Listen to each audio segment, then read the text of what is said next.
Hello everyone, कैसे हैं आप सब। चलिए, लास्ट वीडियो में हमने टाइप्स ऑफ न्यूट्रिशन तक पढ़ा था। आज हम जो डिस्कस करेंगे वो करेंगे न्यूट्रिशन इन प्लांट्स। देखो, आप सभी छोटी क्लासेस से पढ़ते हुए आ रहे हो, आप सभी को पता है कि प्लांट अपना फूड कैसे बनाते हैं, कौन से प्रोसेस के थ्रू बनाते हैं, फोटोसिंथेसिस के थ्रू।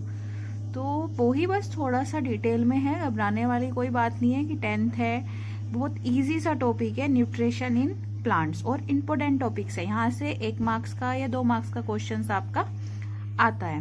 ओके, तो न्यूट्रिशन इन प्लांट्स किसे कहते हैं? Nutrition in plants the process by which green plants make their own food from carbon dioxide and water by using sunlight energy in the presence of chlorophyll is called photosynthesis। कि green plant का अपना खाना बनाने का जो process होता है, जिसे वो कार्बन डाइऑक्साइड वाटर की हेल्प से बनाता है, सनलाइट एनर्जी को ट्रैप करके क्लोरोफिल्स की प्रेजेंस में, उसे हम फोटोसिंथेसिस कहते हैं। फोटोसिंथेसिस में क्या होता है? फोटोसिंथेसिस में हमारी एक इक्वेशन बनती है, रिएक्शंस होती है कुछ चीजों के बीच में। किन किन के बीच में होती है वो? Carbon dioxide. कार्बन डाइऑक्साइड कहाँ से मिलती है हमें? कार्बन डाइऑक्साइड जो हमें मिलती है वो मिलती है एयर से। कहाँ से मिलती है? एयर से। वाटर, वाटर कहाँ से मिलता है हमें? वाटर जो हमें मिलता है वो मिलता है सोइल से। और लाइट एनर्जी, लाइट एनर्जी कहाँ से मिलेगी? सन से। ठीक है, अब ये सारा क्या करते हैं हमारे? Giving rise. तो गिविंग राइज में हमारा क्लोरोफिल होना जरूरी है, और क्लोरोफिल्स के थ्रू हमारा क्या होगा? फोटोसिंथेसिस। इन तीनों ने मिलके हमारा क्लोरोफिल्स के अंदर फोटोसिंथेसिस कर दिया, और अब फोटोसिंथेसिस होने के बाद जो प्रोडक्ट हमारा बना, date is called glucose, C6H12O6। और ये हमारे प्लांट का क्या है? ये हमारे प्लांट का न्यूट्रिशन है, हमारे प्लांट का फूड है। और साथ ही साथ फूड बनाने के साथ ही प्लांट क्या रिलीज करते हैं? प्लांट एक बहुत हेल्पफुल चीज रिलीज करते हैं जो हम सबके लिए और सारे अनदर एनिमल्स के लिए एसेंशियल है, ऑक्सीजन। ठीक है, ये इक्वेशन समझ में आई? ये बहुत इंपॉर्टेंट इक्वेशन है। कौन कौन सी चीजें मिलके फोटोसिंथेसिस में रोल करती हैं? Carbon dioxide, water, light energy. किसकी प्रेजेंस में? क्लोरोफिल्स की प्रेजेंस में। और फिर ये क्या बनाती है? ये बनाती है glucose. Glucose is the food of the plant. Glucose plant का फूड है, और साथ ही साथ रिलीज करती है ऑक्सीजन गैस। अब जो ये हमारा सारा प्रोसीजर होता है फोटोसिंथेसिस का, हमारा जो ये प्रोसेस होता है फोटोसिंथेसिस का, ये पूरा प्रोसेस हमारा 3 स्टेप्स में होता है। 3 स्टेप्स में सबसे पहले हमारा क्या होता है? सबसे पहले होता है absorption of sunlight energy by chlorophyll. ये हमारी लीफ है। ठीक है, लीफ के अंदर क्या होता है? हमारे जो लीफ होती है, आपने 9th क्लास में क्लोरोप्लास्ट की स्ट्रक्चर पढ़ी थी। लीफ में छोटे छोटे होल होते हैं जिन्हें हम क्लोरोप्लास्ट कहते हैं। उन क्लोरोप्लास्ट के अंदर ग्रेनम प्रेजेंट होती है, ग्रेनम हमारी प्रेजेंट होती है। और ग्रेनम में हमारा क्या होता है? ग्रेनम में होता है हमारा क्लोरोफिल। तो जो फूड बनता है वो पूरा क्लोरोफिल के अंदर बनता है। अब क्या होता है कि जो हमारी सनलाइट है, सनलाइट एनर्जी है हमारी, वो सन से रिलीज होगी। और जो लीफ में हमारा क्लोरोफिल, छोटी छोटी इनके जो वीन्स होती हैं, उसमें जो हमारा क्लोरोफिल प्रेजेंट है, वो क्या करेगा? उस लाइट को एब्जॉर्ब कर लेगा। ठीक है, फर्स्ट स्टेप में तो क्या हुआ? ये पूरा प्रोसेसिंग है, मैं आपको डायग्राम से समझा रही हूँ, आप इसे डायग्राम से ही लर्न कर लेना, इसकी थ्योरी की कोई जरूरत नहीं रहती है फिर। ठीक है, तो सबसे पहले क्या करा?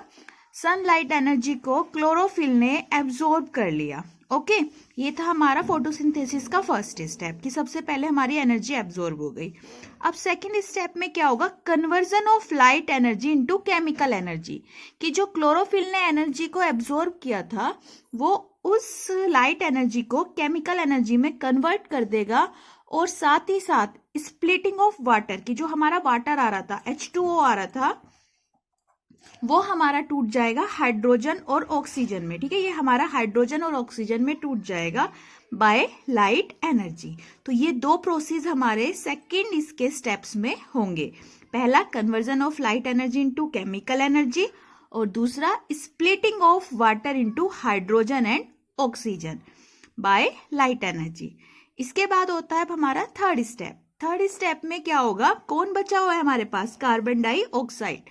तो थर्ड स्टेप में क्या होता है, reduction of carbon dioxide bye hydrogen.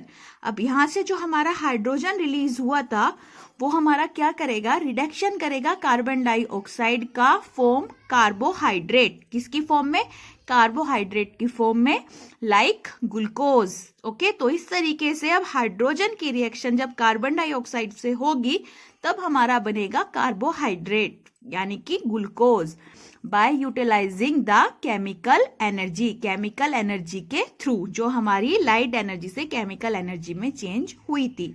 ये होता है हमारा सिंपल सा फोटोसिंथेसिस का प्रोसेस। समझ में आ गया, ठीक है।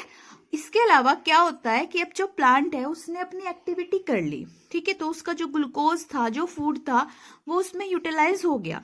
लेकिन उसके यूटिलाइज होने के बाद भी क्या होता है कि थोड़ा बहुत फूड बच जाता है। तो जो फूड बच जाता है उससे हम एक्स्ट्रा फूड को क्या कहते हैं, extra food is called starch. जो एक्स्ट्रा फूड होता है प्लांट्स का उसे हम स्टार्च कहते हैं, और this is stored in the leaves of the plant. ये भी कहाँ पे स्टोर होता है, प्लांट्स की लीव्स में ही स्टोर होता है।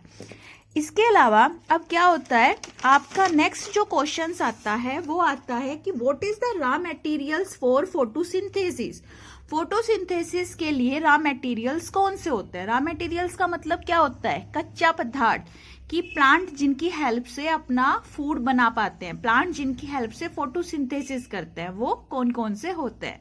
तो जो रॉ मटेरियल्स होते हैं हमारे वो दो होते हैं, carbon dioxide and water. Carbon dioxide हमें कहाँ से मिलता है, फ्रॉम एयर, और वाटर हमें कहाँ से मिलता है, फ्रॉम सॉइल। ओके, प्लांट के टॉपिक में आपको सिर्फ इतना ही करना है, दैट इज कंप्लीट।